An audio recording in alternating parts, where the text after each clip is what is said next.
अस्सलाम वालेकुम। हमारा जो इस वीक का टॉपिक है वो है बीएससी का चैप्टर 1 और बाकी टॉपिक्स आपको पहले प्रोवाइड कर दिए गए हैं। तो आज हम बीएससी चैप्टर 1 को स्टार्ट करते हैं, उसका वीडियो लेक्चर्स। उसके बाद फिर हम डेली जो है बाकी लेक्चर्स को भी कवर कर लेंगे फ्राइडे तक। तो पहला जो हमारा टॉपिक था बीएस चैप्टर 1 में, ये जो मैंने बुक फॉलो किए है आईटी सीरीज़ की, अगर आप लोग यहाँ से करना चाहें तो इधर से कर लें। और इसके अलावा ये प्रेजेंटेशन जो बनाई हुई है ये भी आपको सॉफ्ट कॉपी में मैं प्रोवाइड कर दूंगा। कंप्यूटर की तारीफ, सबसे पहले है कंप्यूटर की डेफिनेशन। तो कंप्यूटर क्या है? एक ऐसी इलेक्ट्रॉनिक मशीन जो डिफरेंट प्रॉब्लम्स को सॉल्व करती है according to set of instructions. इसको हम इस तरह से भी कह सकते हैं, computer can accept data, process data into useful information and store it for later use. मतलब इनपुट, उसके बाद प्रोसेसिंग और आखिर में आपके पास आउटपुट आ जाएगी। और अगर आप स्टोर करना चाह रहे हैं तो स्टोरेज भी आ जाएगा। तो इनपुट हम इंस्ट्रक्शंस देंगे, प्रोसेसिंग कंप्यूटर खुद करता है और उसकी आउटपुट जनरेट करता है। उसके बाद इसे स्टोर करना चाह रहे हैं तो हम स्टोर भी कर सकते हैं।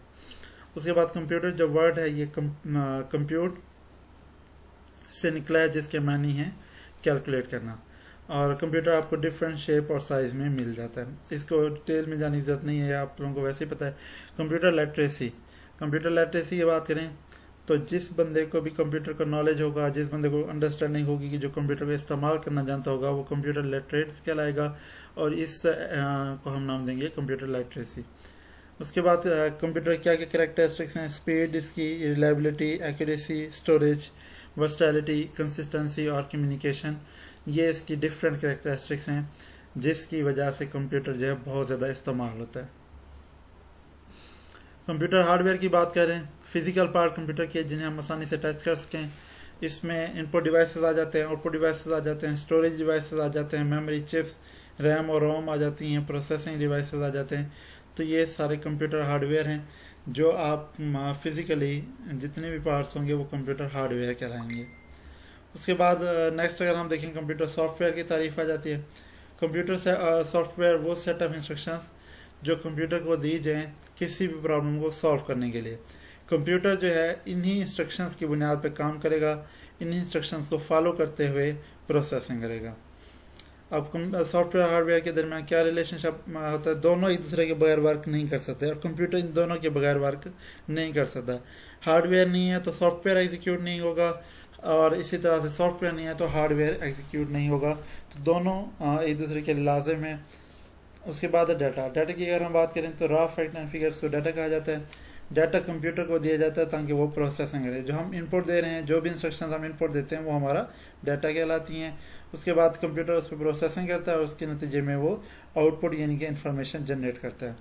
अब इंफॉर्मेशन क्या थी? डाटा हमने इनपुट दिया और उसके नतीजे में जो हमारे रिजल्ट आया प्रोसेसिंग के बाद वो इन्फॉर्मेशन, तो हम कह सकते हैं process data is called information. Information आपकी ऑर्गेनाइज होती हैं, प्रोसेस फॉर्म होते हैं डाटा की।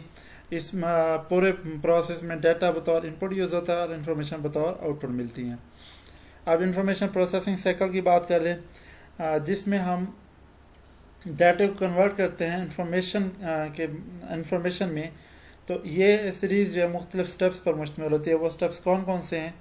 वो हैं इनपुट, जो हम डाटा देंगे, उसके बाद प्रोसेसिंग, जो प्रोसेसर उस पर प्रोसेसिंग करेगा, आउटपुट और स्टोरेज। तो ये जो 4 स्टेप्स हैं इन्हें हम नाम देते हैं इंफॉर्मेशन प्रोसेसिंग साइकिल का।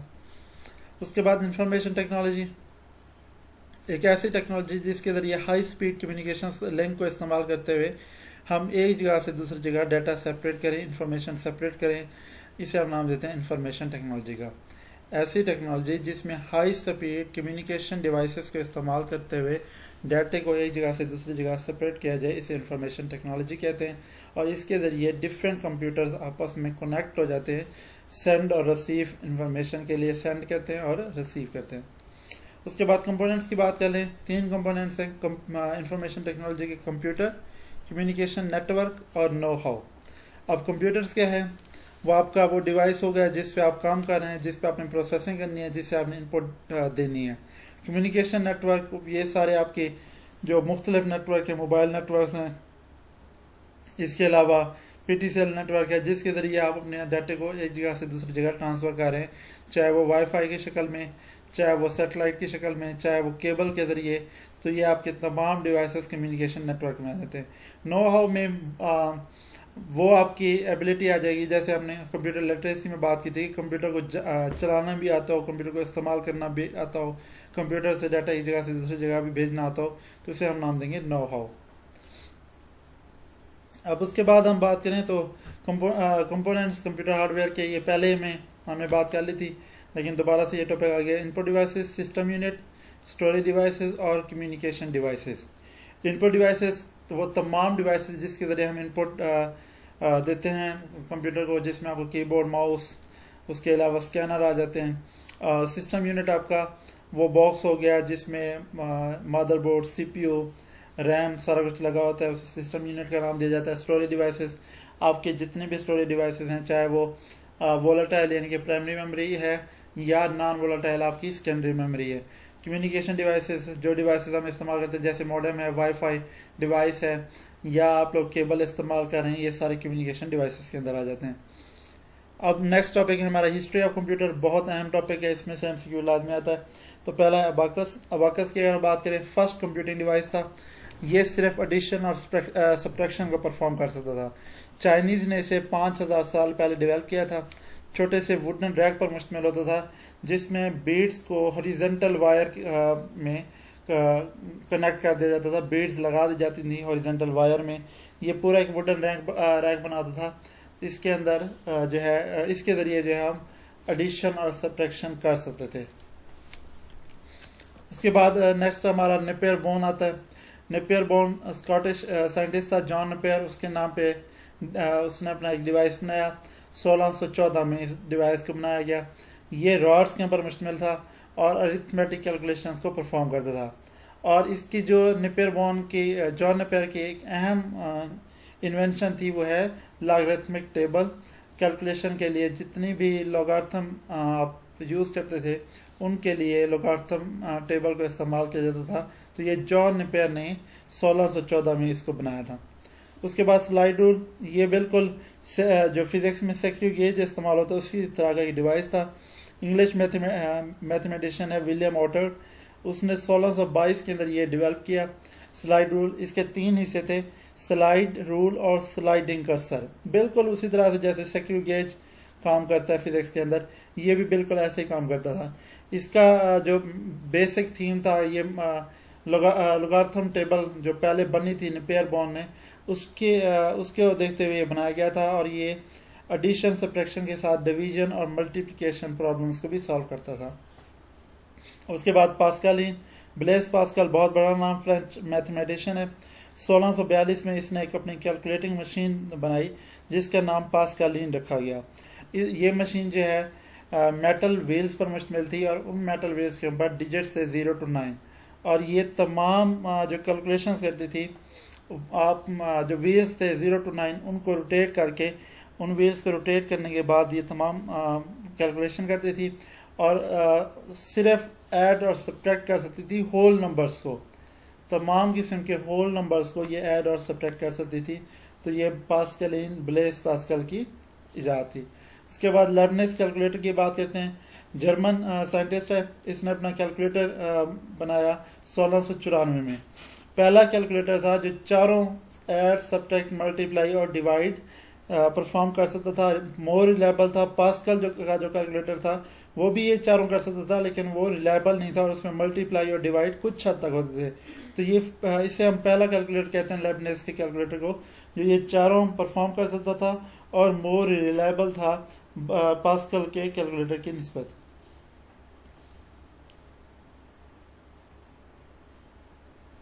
उसके बाद जैकब लूम की बात करें। जैकब लूम जो है फ्रांस में ईजाद हुआ। इसका जो इन्वेंटर था उसका नाम जैकब लूम ही था। 1801 में उसने ये मशीन बनाई। इस मशीन का काम ये था कि पंच कार्ड को इस्तेमाल करते हुए पंच कार्ड को ये रीड करती थी और एक पैटर्न बनाती थी। जैसे आजकल हमारा बारकोड का पैटर्न बनता है, वो बिल्कुल जैकब लूम की बुनियाद पर बनाया गया था बारकोड पैटर्न भी। तो बारकोड पैटर्न की तरह ये पंच कार्ड को रीड करती थी और एक पैटर्न ड्रा करती थी। और ये पैटर्न ज़्यादातर टेक्सटाइल इंडस्ट्री के अंदर इस्तेमाल किया जाता था और यही वो मशीन थी जिसके बाद, अच्छा ये इसे हम पहली प्रोग्रामेबल मशीन भी कहते हैं, जो प्रोग्राम्स पे चलती थी, जो इंस्ट्रक्शंस पे चलती थी। तो यही वो मशीन थी जिसकी बुनियाद पर कंप्यूटर की इन्वेंशन हुई। अब कंप्यूटर की इन्वेंशन में जो सबसे पहले आता है वो है चार्ल्स बैबेज। चार्ल्स बैबेज ने डिफरेंशियल और एनालिटिकल इंजन बनाए। इसे फादर ऑफ कंप्यूटर भी कहते हैं। इसने अपनी ऑटोमेटिक मशीन 1834 में बनाई और उसका नाम रखा गया एनालिटिकल इंजन। ये वो सेम प्रिंसिपल पर काम करती थी जिस पर आजकल हमारे कंप्यूटर काम करते हैं, और कंप्यूटर प्रोग्राम को इस्तेमाल करते हुए ये बैबेज की जो है मशीन काम करती थी, कंप्यूटर प्रोग्राम के ज़रिए चलती थी।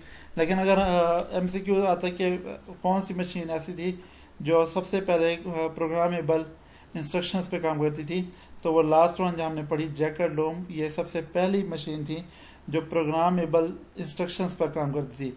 उसके बाद जो दूसरी मशीन आती है जिसे हम कंप्यूटर का नाम देते हैं वो बैबेज का डिफरेंशियल एनालिटिकल इंजन था। तो फर्स्ट कंप्यूटर जो कंप्यूटर प्रोग्राम को इस्तेमाल करता था वो बैबेज का डिफरेंशियल एनालिटिकल इंजन था, और पहली मशीन जो कंप्यूटर प्रोग्राम को इस्तेमाल करती थी वो जैकब लोम की थी। उसके बाद हॉलीरथ डेस्क की बात कर लें। हॉलीरथ ये अमेरिकन स्टैटिस्टिशियन था। इसने टैबुलेटिंग एक मशीन बनाई अपने काम के लिए, खुद यूज़ करने के लिए।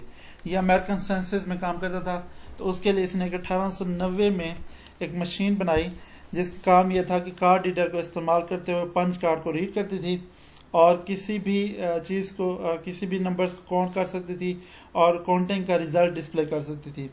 इसके बाद इसने अपनी जो है कंपनी शुरू की। इस मशीन को बनाने के बाद इसने अपनी एक कंपनी शुरू की जिसका नाम रखा गया टैबुलेटिंग मशीन कंपनी, और इसी का नाम बाद में चेंज किया गया IBM, इंटरनेशनल बिजनेस मशीन्स।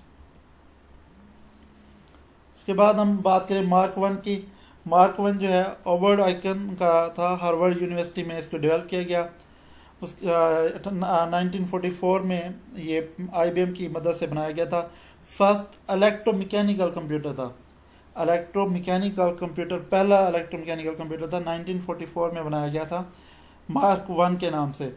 और ये एक टाइम में 10 डिजिट्स को 5 सेकंड के अंदर मल्टीप्लाई करने की सलाहियत रखता था, और साइज में हुज था लेकिन रिलायबल था। इसकी एक ख़ास बात ये भी थी कि इसी से इलेक्ट्रो कंप्यूटर की इजाद शुरू होती है, जो पहले, क्योंकि ये पहला इलेक्ट्रोमैकेनिकल कंप्यूटर था। फिर इसी की बेस पे, इसी को बुनियाद बनाते हुए IBM ने ही IBM 650 के नाम से पहला इलेक्ट्रिकल कंप्यूटर बनाया था। अब बात करें हम ENIAC की। ENIAC जो है एब्रीवेशन है electrical numerical integrator and calculator. First general purpose electronic computer, वो IBM का बता रहा था मैं। IBM का 650 जो है वो पहला इलेक्ट्रोमैकेनिकल था। और वैसे अगर हम जनरल बात करें तो फर्स्ट इलेक्ट्रो कंप्यूटर जो है वो ENIAC है। फर्स्ट इलेक्ट्रोमैकेनिकल कंप्यूटर की बात करें तो मार्क 1, फर्स्ट इलेक्ट्रिकल कंप्यूटर की बात करें तो ENIAC। इसको जो डिज़ाइन है, ये दो भाई थे, John William Mauchly and John Eckert. इन दोनों ने 1946 में इसको डेवलप किया और 5000 एडिशंस एक सेकंड के अंदर ये परफॉर्म कर सकते थे। डेसिमल नंबर सिस्टम को इस्तेमाल करता था ये ENIAC कंप्यूटर। उसके बाद एडवेक आता है। EDVAC electronic discrete variable automatic computer.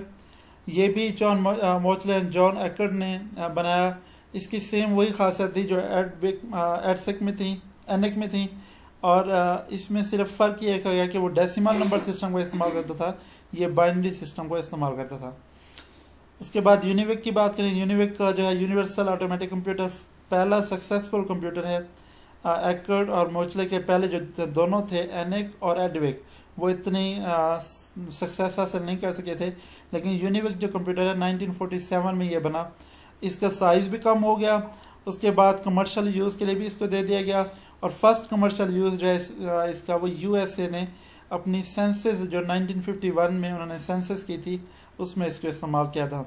और इस कंप्यूटर को साइंटिफिक और कमर्शियल पर्पस दोनों के लिए इस्तेमाल किया जाने लगा, क्योंकि इसका साइज़ बहुत कम हो गया था बाकी कंप्यूटर्स की निस्बत। उसके बाद IBM 650, जैसे मैंने पहले बताया था कि पहला इलेक्ट्रॉनिक कंप्यूटर था IBM का। 650 बहुत कामयाब हुआ कंप्यूटर सीरीज़ में, और मैग्नेटिक ड्रम को इस्तेमाल करता था बतौर सेकेंडरी स्टोरेज, और इनपुट के लिए ये पंच कार्ड और मैग्नेटिक टेप को इस्तेमाल करता था। एप्पल कंप्यूटर 1977 में आते हैं। स्टीव वोजनिक और स्टीव जॉब्स, इन दोनों ने एप्पल कंपनी बनाई और इन्होंने एप्पल वन के नाम से कंप्यूटर बनाया, और यही एप्पल कंपनी थी जिसने पहला जो है कलर डिस्प्ले कंप्यूटर भी दिया, जिसे एप्पल टू का नाम दिया जाता है। इन्होंने साइज़ बहुत कम कर दिया और यूज़र फ्रेंडली कंप्यूटर बना दिया। IBM PC की अगर हम बात करें, IBM ने अपना एक पर्सनल कंप्यूटर बनाया 1981 में। बहुत संभाल और फास्ट कंप्यूटर था, ऑडियो कैसेट को इस्तेमाल करता था डाटा को सेव और लोड करने के लिए। इसमें जो प्रोसेसर लगाया गया था वो 4.77 मेगाहर्ट्ज़ का प्रोसेसर था, जिसका नाम रखा गया इंटेल 8088 मैक्रो प्रोसेसर, और ये पहला कंप्यूटर था IBM PC जिसने MS-DOS को इस्तेमाल किया, माइक्रोसॉफ्ट का जो डिस्क ऑपरेटिंग सिस्टम था उसका इस्तेमाल किया। तो ये हमारा आज